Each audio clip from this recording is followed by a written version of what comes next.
La Bacaise raconte le Bas-Saint-Laurent. Ce sont des histoires inspirées par la région, inventées par des auteurs et des autrices issus des quatre coins du bas du fleuve. Laissez le théâtre entrer dans votre écran et découvrez une autre façon de voyager, vous et votre imaginaire.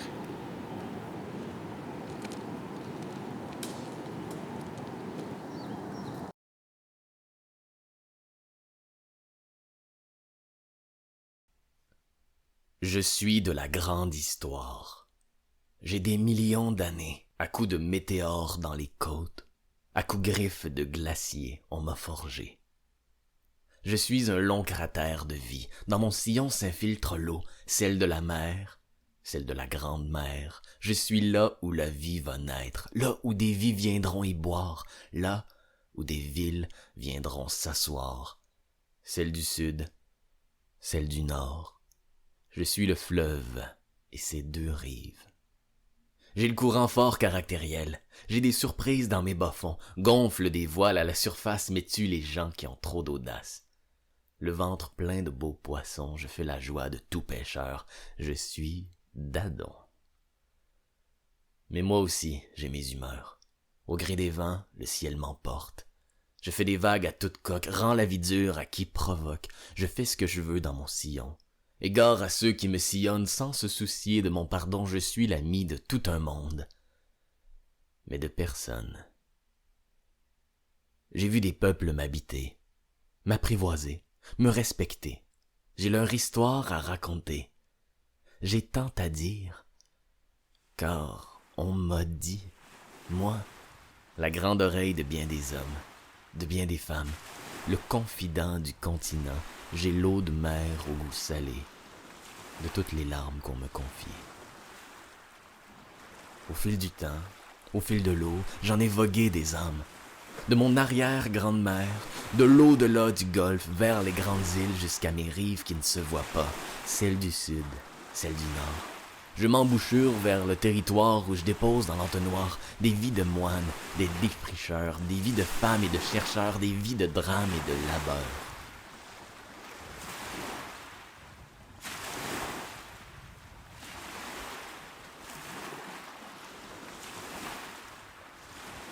J'ai vu mes fils, mes filles millénaires les accueillir. Et pour plusieurs même, en périr. Du haut du bas de mon long bras jusqu'à l'endroit où je me fiore, jusque là où je rétrécis et où mes glaces toujours s'amassent, où j'eus le champ plein d'avenir, j'en ai vogué des souvenirs. Plus loin encore, là où la ville se fit Marie, plus creux encore dans mes rapides, mes petites îles, et bien plus loin là où je meurs dans les grands lacs. Sous toutes mes formes, toutes mes humeurs, sur tout le long de mes grands flots, j'en ai vogué des matelots. Je porte en moi des millions de vies et des milliers de marins, tous ceux d'hier, ceux d'aujourd'hui, des milliers d'hommes, milliers de femmes aux mille histoires de terre, de liberté, d'espoir.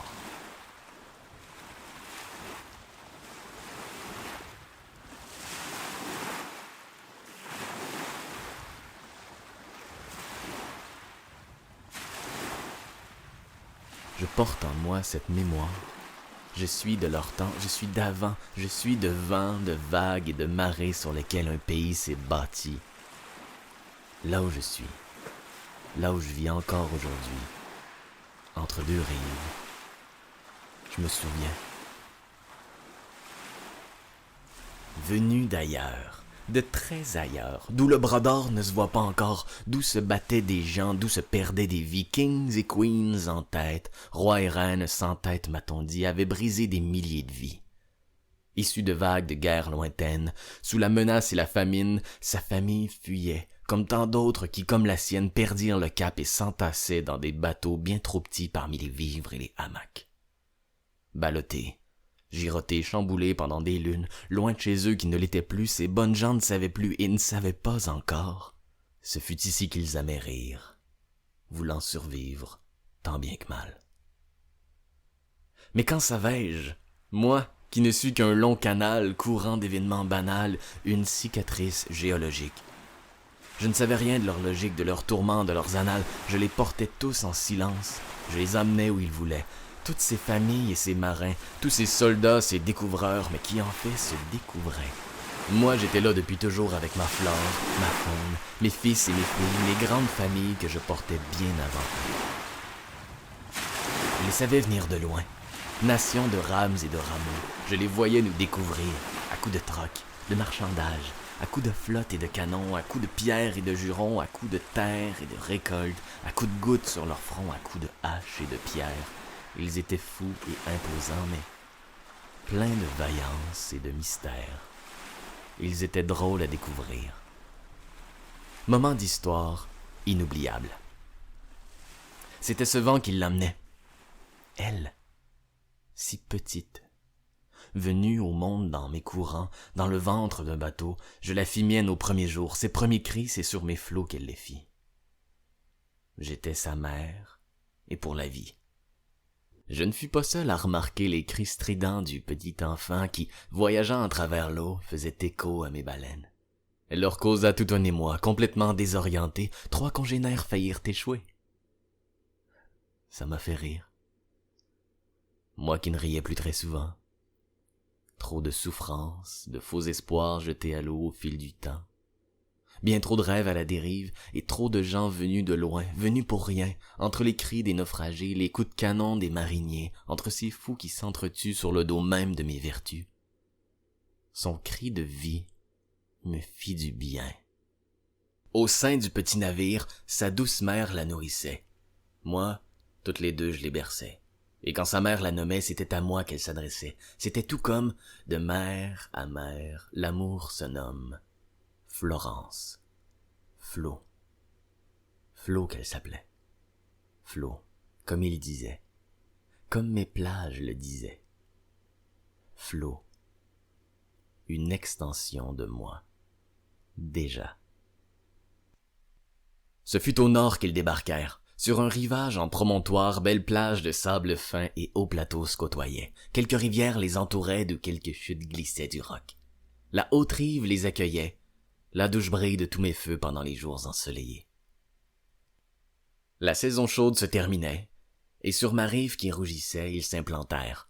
Sous le vent froid venu du nord, elle s'endormit.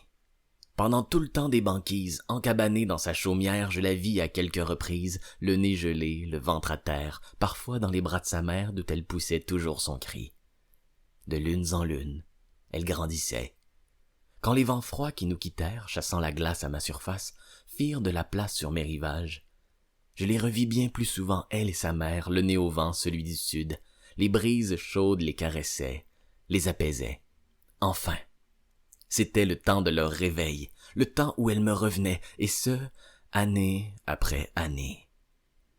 Le fil du temps qui fit son œuvre la fit grandir à toute vitesse. Comme mes fleurs, elle était l'œuvre d'une vie pleine de promesses. Et elle poussait, comme grandissaient sur mes vallons les plus beaux arbres par millions.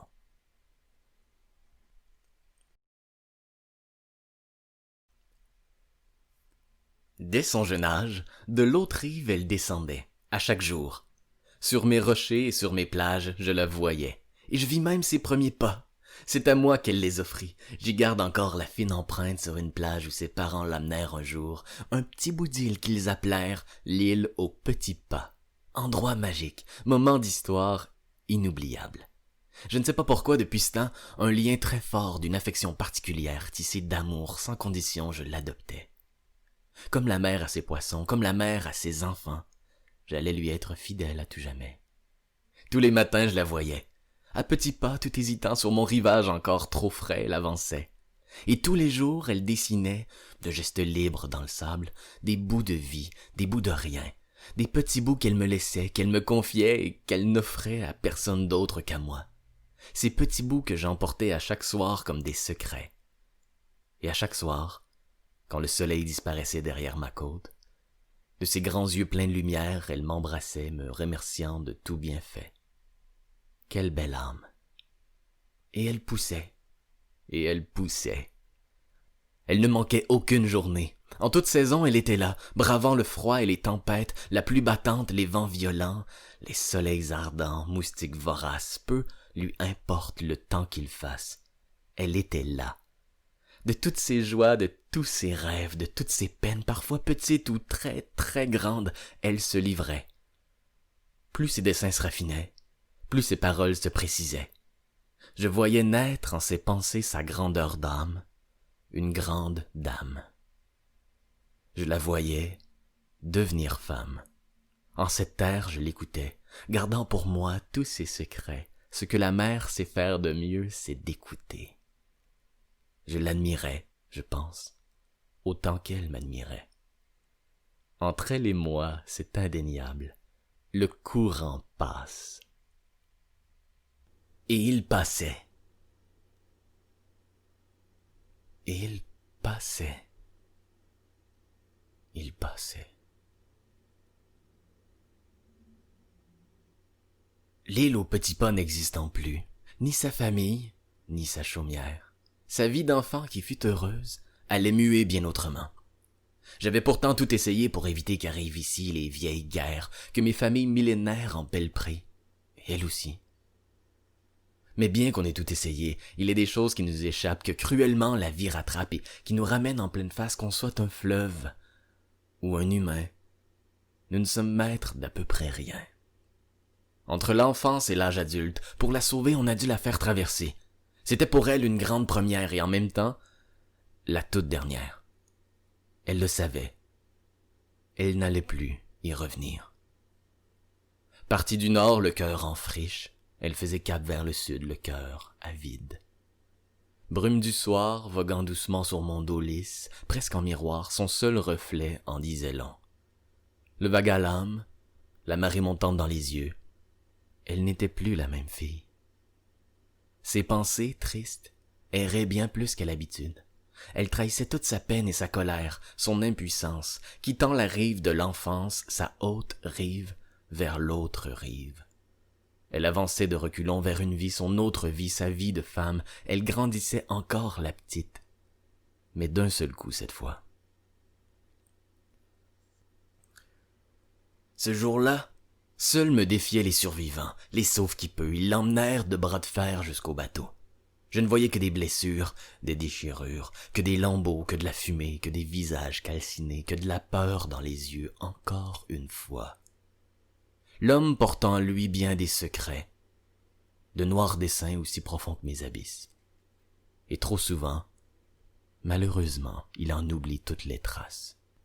Les siècles passent, et ils nous ramènent à la surface ces tragédies, alors qu'au fond dorment toujours leurs enseignements. Moments d'histoire très oubliables. Moi, j'étais calme ce jour-là. Je l'accueillis comme j'accueillis au fil du temps des milliers d'âmes. Je l'écoutais me traverser tout en sanglots. Encore une fois, nous ne faisions qu'un. Je la portais, et elle me remplissait. Ce fut là sa grande traversée, comme sur le Styx. La mort dans l'âme. Bien malgré moi, je jouais le rôle du passeur, mais mon passage était tout autre, c'est vers la vie qu'il l'amenait. Le deuil à faire devait se faire, et rapidement, elle le savait. J'ai le dos large et c'est au large qu'elle le ferait. D'un geste lucide et solennel, dans mes eaux sombres, elle fit tomber l'objet précieux, un collier de perles et de bois de mer, que lui offrit un jour sa mère, pour libérer son âme, laisser aller l'amour, abandonner les jours heureux devenus tristes et bien trop lourds à supporter. Elle grandissait toujours, et ce jour-là, bien plus que moi.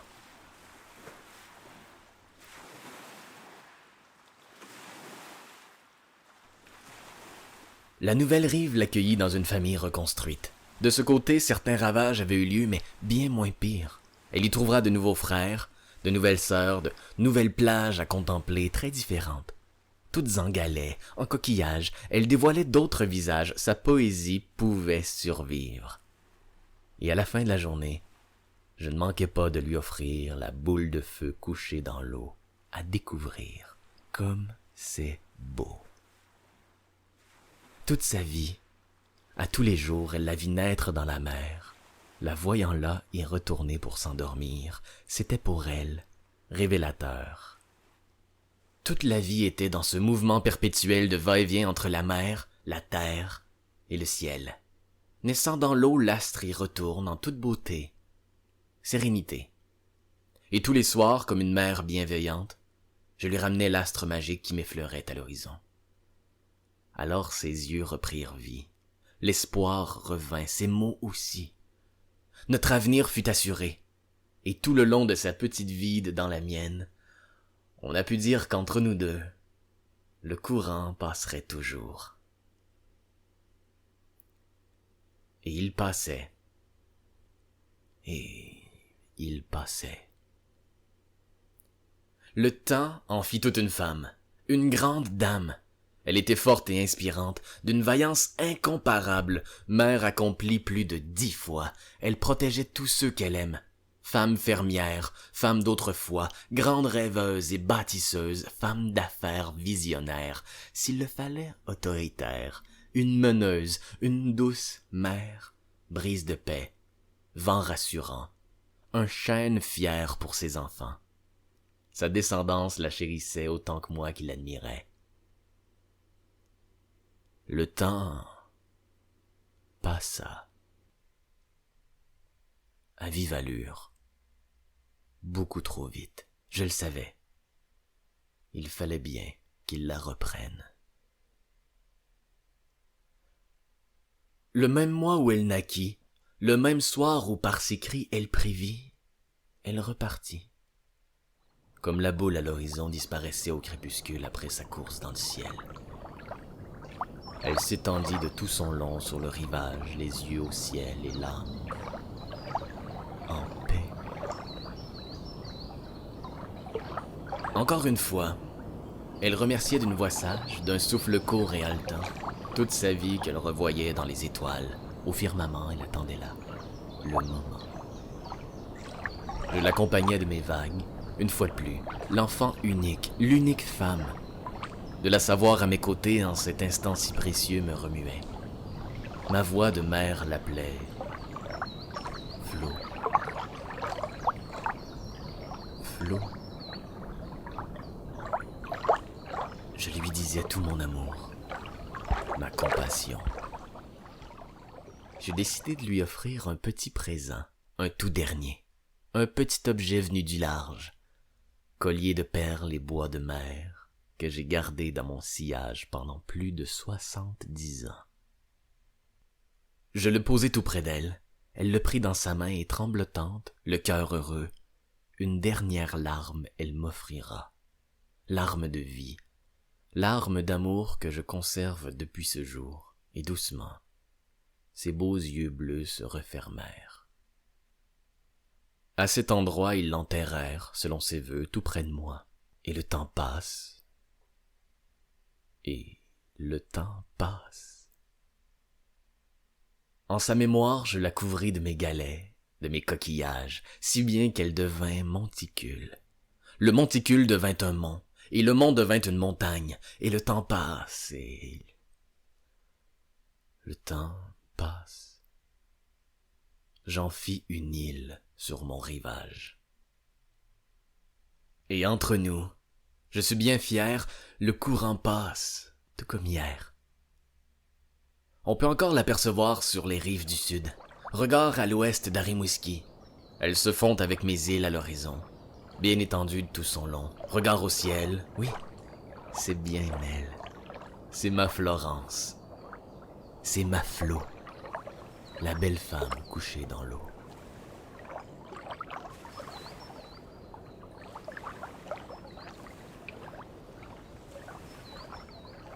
Depuis des siècles, à chaque soir, l'oreille tendue à la brunante, on l'entend dire d'une voix de mère quelques poèmes d'un fin murmure.